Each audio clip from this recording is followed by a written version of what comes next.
Untuk saudara-saudariku yang mengalami sabda alam, sehingga ada yang meninggal dunia, timbul jiwa, harta, dan lain sebagainya, kerugian-kerugian yang ada. Mari kita doakan agar semuanya kembali ke jalan Tuhan.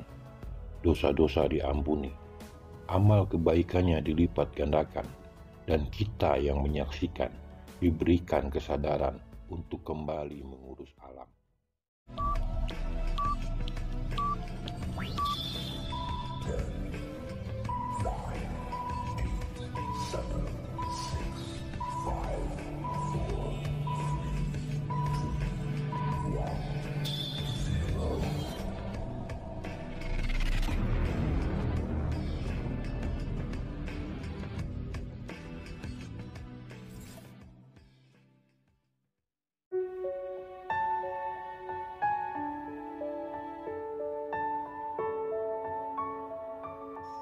Assalamualaikum warahmatullahi wabarakatuh.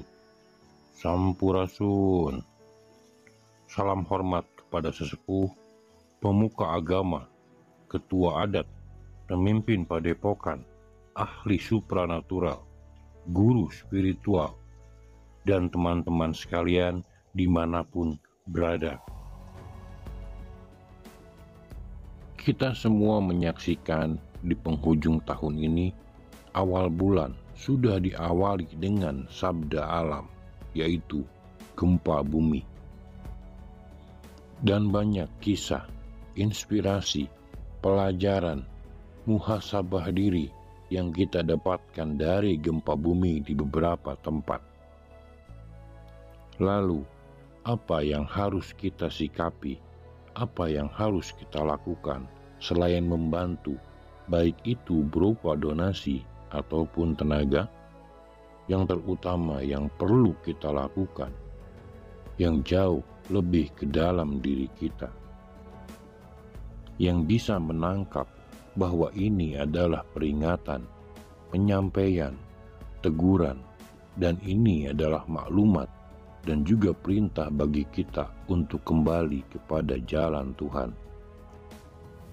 Kita mengetahui dan mengenal bahwa sesuatu yang terjadi di alam raya ini, baik di bumi Nusantara ataupun di seluruh belahan dunia, itu tidak akan terjadi melainkan atas izin dan kehendak yang Maha Kuasa. Yang Maha Kuasa mengizinkan segala sesuatu yang terjadi untuk memberikan pelajaran, teguran, ataupun hukuman. Yang dimana hukuman ini sejatinya bukanlah dari Yang Maha Kuasa. Hukuman didapatkan dari manusia itu sendiri. Ada aksi, ada reaksi. Manusia memberikan, maka manusia mendapatkan.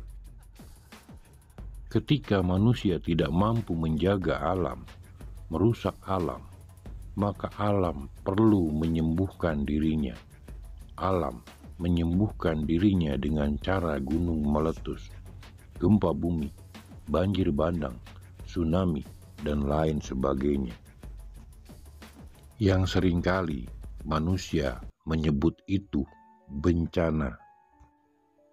Padahal yang membuat bencana sejatinya adalah manusia itu sendiri. Manusia yang mengundang, manusia yang membuat, manusia yang memanggil. Alam bergejolak. Ketika manusia penuh dengan kedengkian, kebencian, keserakahan, keegoisan, saling menyalahkan, saling merasa benar sendiri, menghancurkan, menindas, menguasai, dan tidak amanah. Rasa yang negatif, sifat yang buruk, perbuatan yang keji, itu mengambil alih peran untuk diberikan kepada alam, mengurus segala sesuatu sesuai dengan ketentuan. Banyak kesedihan yang hadir, banyak penderitaan yang tercipta. Yang Maha Kuasa tidak pernah menzolimi, tidak pernah menjahati, atau berbuat buruk kepada umat atau manusia, melainkan segala sesuatu yang terjadi pada manusia adalah hasil perbuatannya sendiri. Lalu, apa yang harus kita lakukan? Sebagai diri, sebagai skup manusia yang hanya mampu menyaksikan, berdoa, atau bahkan menangis, meminta pertolongan kepada Yang Maha Kuasa.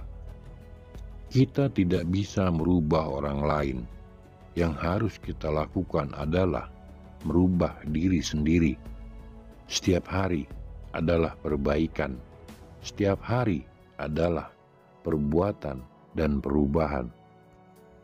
Boleh jadi kalian semua mencintai sesuatu. Silahkan mencintai.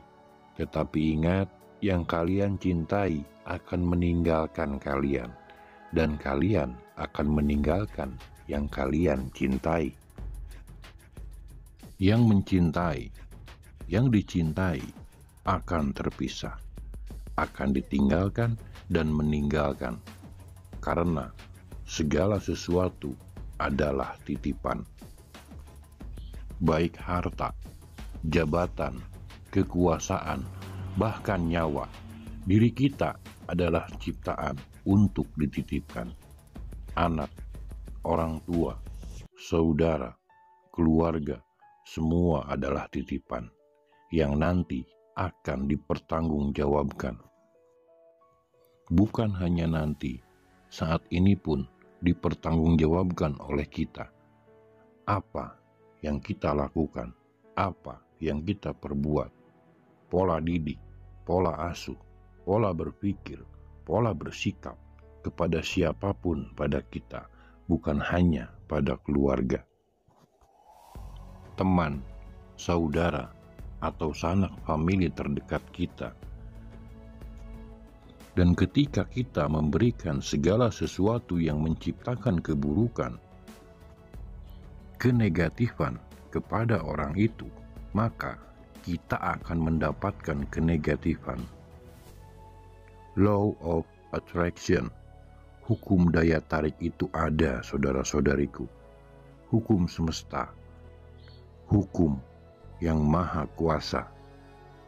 Apa yang kita pikirkan, itu akan memanifestasikan apa yang akan kita dapatkan. Maka mulai sekarang, mulai hari ini, apapun yang terjadi, mari kita semua bersyukur. Mari kita semua mengembangkan diri menjadi jiwa-jiwa yang murni, menerima segala ketentuan yang ada, baik susah, senang, pedih, perih. Kita syukuri, insya Allah akan menjadi nikmat dan berkah, dan juga akan menjadi manfaat.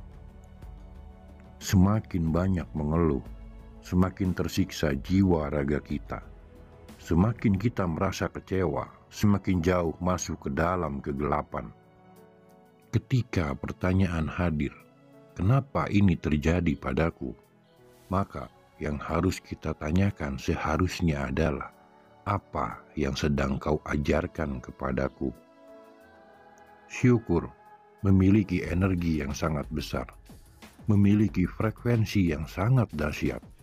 Tetapi syukur dengan frekuensi yang tinggi dan energi yang dahsyat ini akan semakin turun dan turun, terus-menerus. Seandainya dalam diri kita masih ada keraguan, kebencian, kekecewaan, akan ditarik terus-menerus dan kita terpuruk.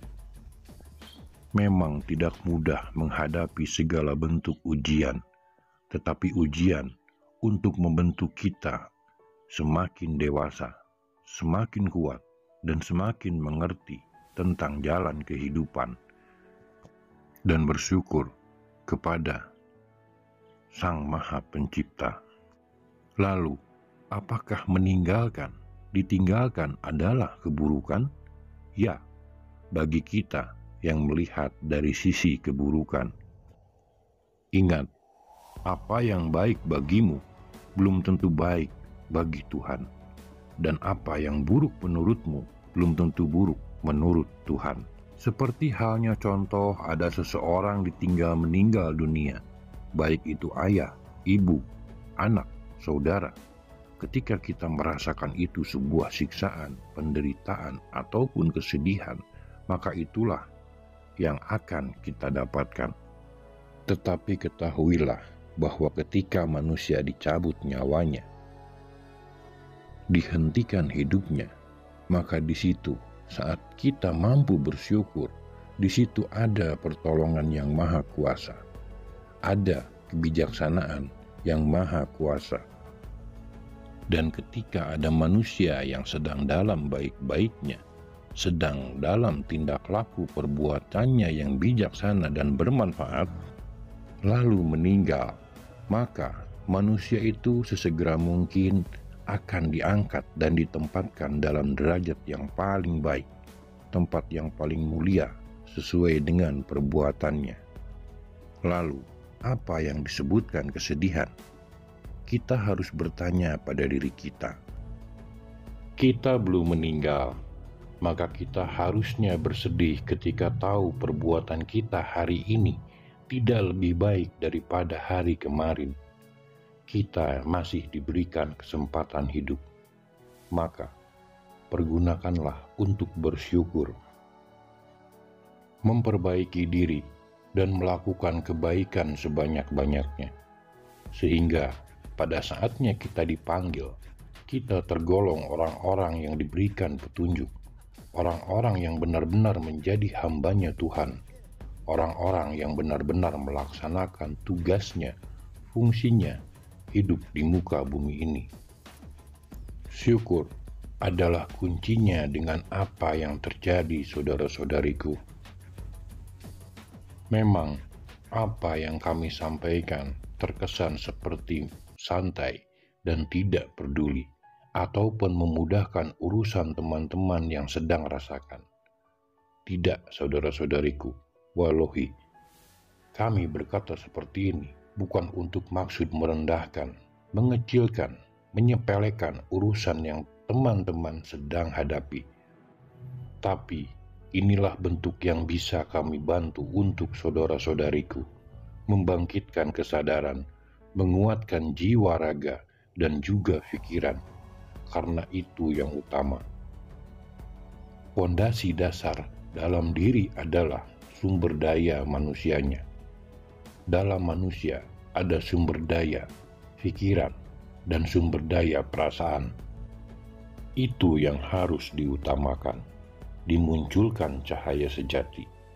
Ketika cahaya sejati didapatkan di pikiran, di perasaan, dan di jiwa raga, maka insya Allah apapun yang dihadapi, kita bisa melihat jalan terang, titik temu. Syukur adalah kunci pembukanya.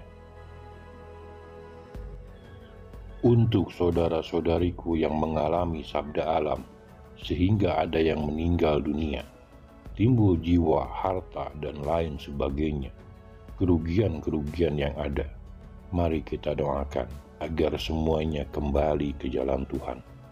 Dosa-dosa diampuni, amal kebaikannya dilipat gandakan, dan kita yang menyaksikan diberikan kesadaran untuk kembali mengurus alam, kembali menjadi manusia yang amanah.